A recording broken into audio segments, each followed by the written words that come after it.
Fukushima is continuing to deteriorate, and it's getting worse and worse and worse. In fact, it's reached the point where the Atomic Energy Agency of Japan, or their version of ours, has said it's an emergency, or words to that effect. Kevin Camps is on the line with us. He's the radioactive waste watchdog at beyondnuclear.org, the guys who keep track of this stuff. Kevin, welcome back to the program. Hi, Tom. Thanks for having me. Thanks for joining us.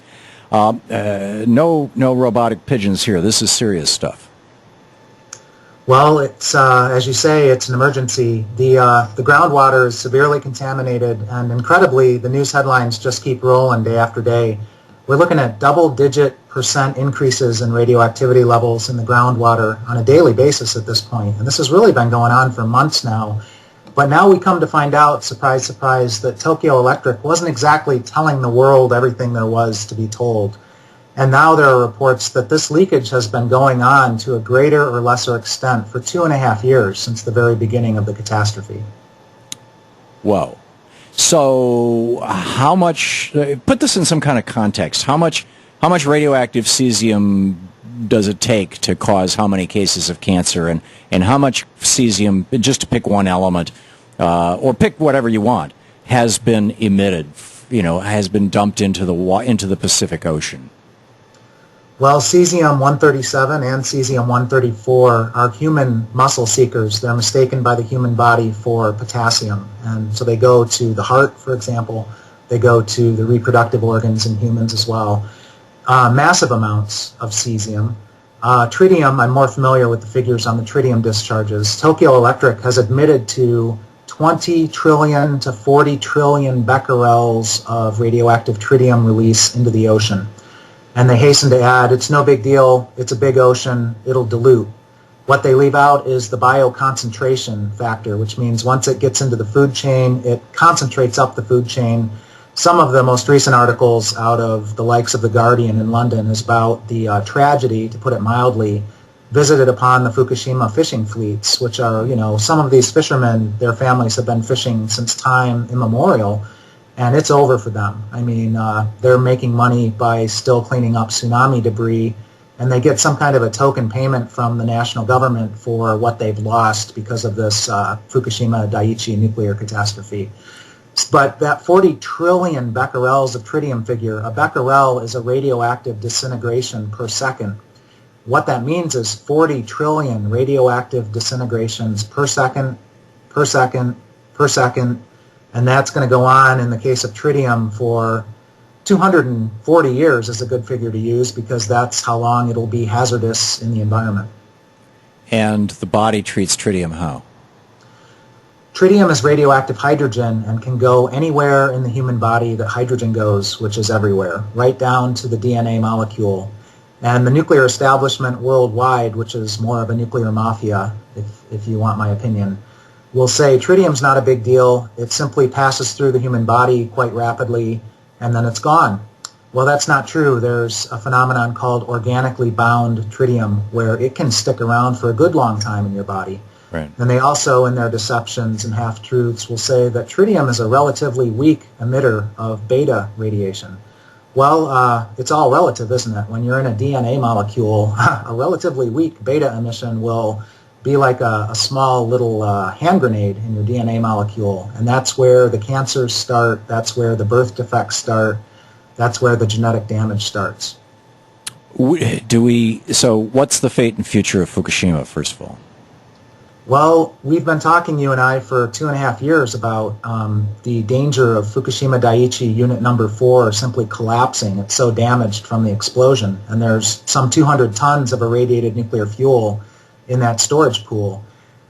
In the context of what's going on now with this groundwater flooding of the site, because one of their mitigation measures, which is pretty not very well thought out, was building a seawall by freezing the ground. And guess what? The groundwater is piling up behind the seawall. It's actually overtopping the seawall at the rate of 300 tons per day that's flowing into the ocean, radioactive water. But by backing up the water under the entire site, they are turning the ground into quicksand, and that's causing less stability, more instability. And there are structural engineers and nuclear engineers warning that may be the final straw that's needed to topple not only Unit 4, but perhaps some of those other destroyed units with Oh, go ahead. With their high-level radioactive waste stored in pools 50 feet up in the air. Yeah, the 50 feet up in the air, when you said, Unit 4 has all this radioactive material in their pool and they're concerned that number 4 is going to collapse, a lot of people, they hear pool, they think hole in the ground, they may think it's going to collapse on top of it. Wouldn't that be nice? It'll just cover it up. No, the pool is actually, 5 stories up, 10 stories up, something like that? Yes, it was designed that way for ease of removing nuclear fuel from the operating reactor core into the high-level radioactive waste storage pool. But the situation is they can't support a crane to lift 100-ton loads of irradiated fuel in transfer casks. That's the radiation shielding out of the pool and onto the ground. That's why they're stuck. They can't get the waste out. Senator Wyden, back in April of 2012, visited Fukushima Daiichi, put on a radiation protection suit, toured the site, and came back to the United States, called on the U.S. government at the highest levels to get over there and deploy the full resources of the U.S. government. Because if that pool goes down and that fuel is still in there, it'll be on fire, and the radioactivity releases will dwarf what has happened thus far at Fukushima Daiichi. There's no radiological containment around the pools. In fact, there's not even a roof over them anymore. They're open air at this point. And the prevailing winds and the prevailing ocean currents take water from the coast of Japan where?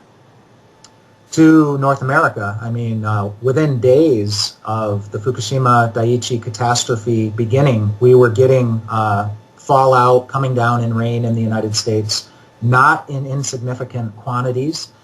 And also, of course, the seafood, not only does the ocean's currents bring the radioactivity this way, but also the sea life itself, the bluefin tuna, migrated from Japan to North America and carried the radioactive cesium in its flesh over here. Wow. Not a good time to be eating tuna, it would seem. Has there been any determination of radiation in seafood on the west coast of the U.S.?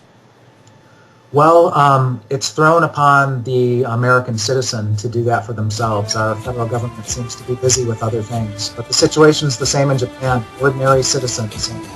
Yes, tuna and sea kelp, there is radioactivity in it. Wow. Kevin Camps, the radioactive waste watchdog at Beyond Nuclear. You can log onto their site and read all about it, beyondnuclear.org. Kevin, thank you. Patricia in Sacramento. Hey, Patricia, what's up? Hey, Tom. The other day I called Senator Boxer's office because she is the chair of the Environmental Committee, and I had asked them about this, the news articles I've been reading about Fukushima, and they had referred me to the Nuclear Regulatory Committee. That's right, Commission, the NRC. Yeah, Commission, sorry. And I don't remember the name of the gentleman I spoke to, but I told him, I said, I'm a member of the public, and I just wanted to know, I'm concerned about this and how this will affect us, and I asked him, what are you doing to ensure, because this is not just about Japan, this is going to affect everybody. Right. What are you doing to be involved? And basically his response was, it concerned me, Tom. It was almost to the effect that, well, we're seeing this as a problem, but because the Pacific Ocean is so vast that this radioactive material would be, it made it sound like it would be so minuscule that it wouldn't even affect us. Right. That this is more of a concern for Japan. This is not a concern for the U.S. or any other surrounding areas. If you're talking about swimming in the water, going to the beach in Santa Monica, he's right. The odds of, any significant radioactive contamination making its way all the way across the Pacific intact at high levels are fairly low, and one of the reasons why is that many of these radioactive elements, the higher isotopes, the heavier ones, sink into the bottom of the sea, and the middle range ones, the cesiums and the tritiums, well, tritium's a very light one actually. Tritium may actually go into the atmosphere. Cesium and things like that, they get eaten. The plant matter, the plankton, which is the ocean, is just filled with. I mean, the ocean is just a sea of, if you took just a drop of seawater and looked at it under a microscope, you'd see it's filled with life. And all this life in the ocean, they are just woofing up these radioactive elements because the radioactive elements mimic other elements. As Kevin pointed out, radioactive cesium, the body thinks that it's potassium. Potassium is essential to every muscle in our body, particularly our hearts. And so it takes it up as if it was potassium. I'm forgetting the one that the body thinks is calcium, but there's another one that the body thinks is calcium, and it takes it up and puts it in your bones. And on and on and on. So the plankton, the plant matter within 200, 300, 400, 500 miles of Japan is heavily contaminated with this stuff.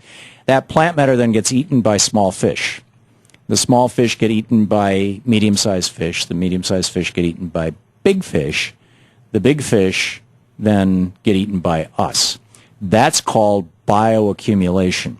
And so what is happening is that the radiation from an area that could be several square miles or cubic miles in the case of the ocean, gets absorbed by the plant matter, which then gets eaten by a whole bunch of fish. But ultimately, one tuna or one large fish could have several miles worth of Fukushima, water radiation that started out very dilute.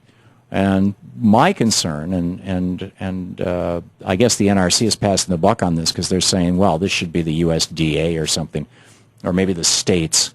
But my concern is the food supply. And I went out and bought a Geiger counter. When we lived in Germany, we moved there the week after Chernobyl melted down back in '86. And I used to walk through the supermarket with a Geiger counter, and which always embarrassed my wife and got dirty stares from the people in the supermarket. But you'd be walking along and it would go tick, tick, tick, tick, tick, tick, tick. And then as I passed the mushrooms, it would go brrrr, like that, because mushrooms just absorb cesium like there's no tomorrow. And the milk would set it off. I mean, it was pretty amazing.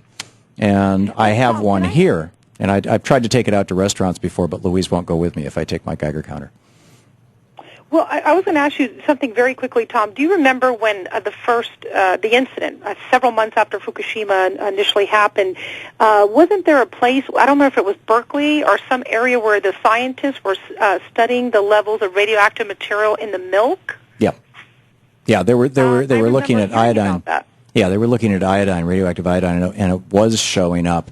And iodine, of course, is being transported by the wind and the rain, and because it comes across as in a gaseous form. And it has a relatively short half-life, but it looks like these things are still emitting this stuff continuously. So if I lived on the West Coast, as you do, there are groups of people who are getting together and they're sampling food and they're sampling the air and things like this. And I would find one of those groups. You might want to start at Beyond Nuclear or just ask the folks at beyondnuclear.org who to talk to. And I would also seriously consider investing in a Geiger counter, a fairly sensitive one. They're only $200-300. I mean, I realize that's a lot of money for a lot of people, but it's, if it prevents you from getting cancer, and going out and checking the food. I think this is much more concern. And then the other thing I would do is I would be taking liquid dulse. You can buy at vitaminshop.com this liquid dulse. Dr. Bragg makes it, and it is it's iodine. It's iodine from red seaweed. Dulse is a red seaweed. And if I lived on the West Coast, I do take it every day anyway. I have for decades, and just a couple of drops. And that way it keeps your thyroid saturated with iodine, so if you're exposed to radioactive iodine, your body doesn't absorb it. And because there's a fair amount of epidemiological stuff that suggests that the wild epidemic of hypo and hyper, but mostly hypothyroidism, among people in their 40s and 50s and 60s in the United States right now is the reason, because Synthroid is the most prescribed drug in America. It's a supplement for the thyroid. And that might be because of the above-ground radioactive tests in the 1940s and 50s, leading to contamination of our milk by radioactive iodine, and that kind of burned up people's thyroids. Making sense, Patricia? Absolutely. I have hypothyroid, so I'm right Bingo. with you on that. So you know what I'm talking about.